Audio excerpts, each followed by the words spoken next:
ল্যাকমির প্রতিষ্ঠাতা জে.আর.ডি টাটা।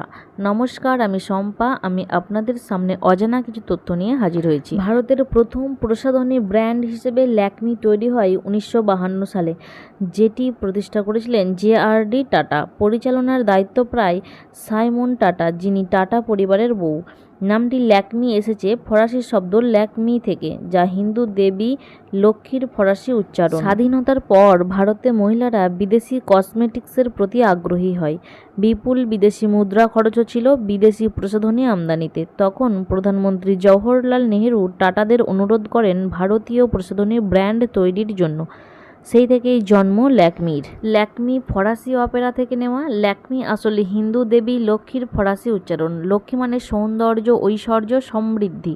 ল্যাকমি শুরুতে শুধুই উচ্চবিত্তের জন্য প্রসাধনী তৈরি করত। 1996 সালে টাটা গ্রুপ তাদের অংশীদারিত্ব বিক্রি করে হিন্দুস্তান ইউনিলিভার লিমিটেডকে।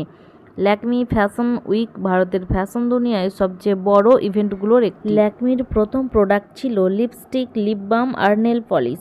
ল্যাকমি ভারতের প্রথম ব্র্যান্ড যা বিউটি অ্যাডভাইসরি সার্ভিস চালু করেছিল।